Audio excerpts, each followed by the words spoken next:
As the Senate prepares for a Wednesday vote on whether to confirm Gina Haspel as director of the CIA, the Senate Intelligence Committee has restricted access to a classified memo that Democratic staff put together, detailing Haspel's role in advocating for torture and later destroying related evidence.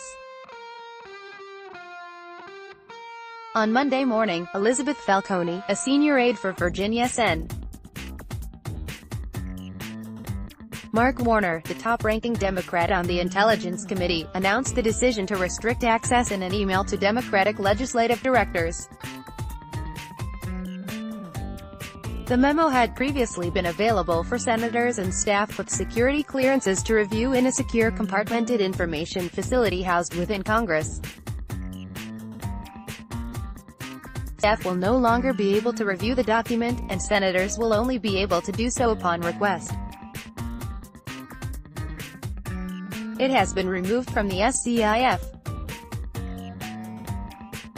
In Falcone's email, which a Senate source shared with The Intercept, she said that the memo was unable to be viewed. Over the weekend, both The Intercept and NBC News inquired about the existence of the memo, and NBC reported Monday afternoon that it had been removed from the Senate's secure space. Folks, the classified intel staff memo that has been available on Haspel is currently not at Senate security and unable to be viewed.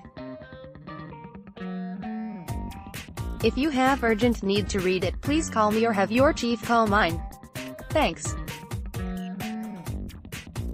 The decision to restrict access to the memo is especially unusual given that Warner just last week criticized the CIA for an unacceptable lack of transparency in the run-up to Haspel's hearing, given that we are only 2 days from the date of your confirmation hearing on May 9, 2018. This lack of transparency for the American people about someone nominated for a cabinet-level position is unacceptable, Warner wrote.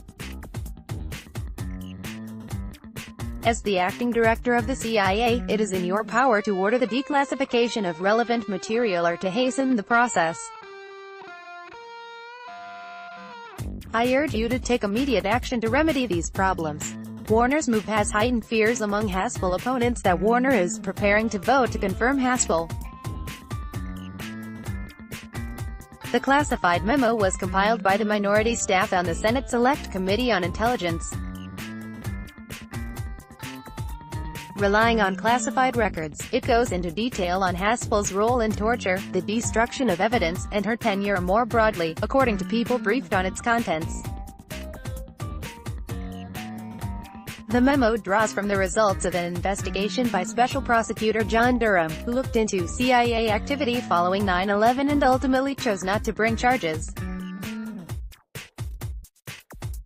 People briefed on the contents of the memo say that it is not possible to read it and come away without serious doubts about whether Haspel ought to be confirmed.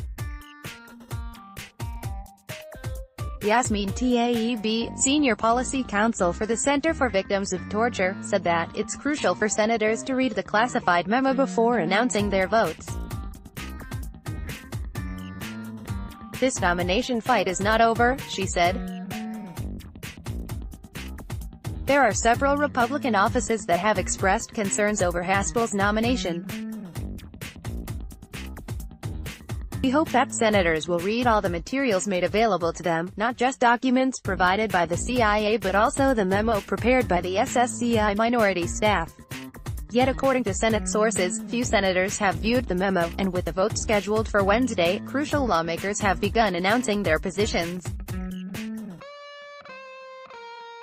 Warner has yet to announce how he'll vote, and opponents of Haspel worry the senator will side with the CIA and vote to confirm Haspel, despite a furious grassroots push. Emily Phelps, a spokesperson for Indivisible, which has been rallying opponents to call the Capitol, said that constituents will soon be asking whether or not their senators have reviewed all the documents that are available. Sens. Joe Manchin, DW, and Joe Donnelly, DIND, have both said that they will vote to confirm Haspel, while Sens. Rand Paul, R. Kentucky, and John McCain, RREs, have announced their opposition. For opponents of the use of torture, there is already ample public evidence that warrants a rejection of Haspel.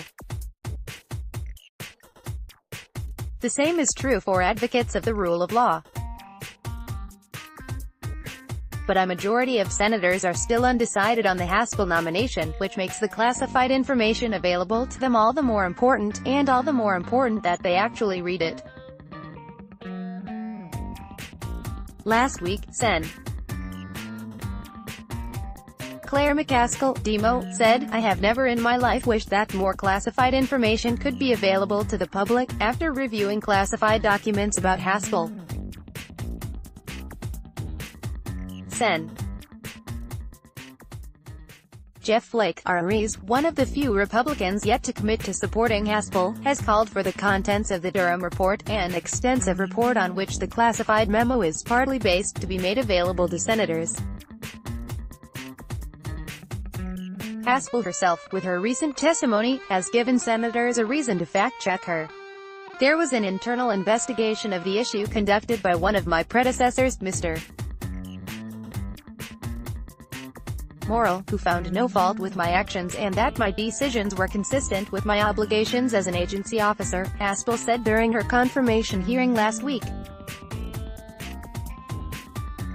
Haspel is referring to former Deputy Director Michael Morrill, who wrote a cover letter to the Durham report that resulted in no charges.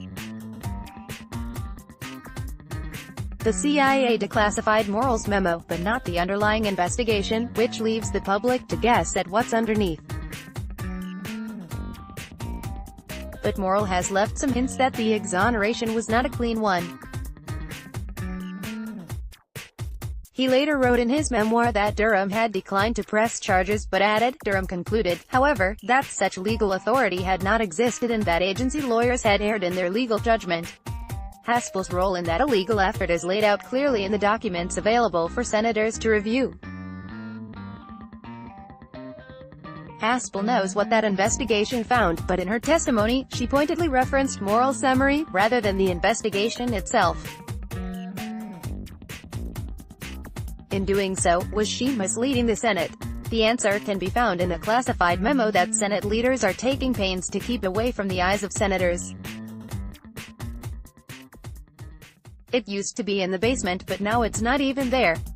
Top photo, CIA Director nominee Gina Haspel speaks during her confirmation hearing before the Senate Select Committee on Intelligence on May 9, 2018, in Washington, D.C.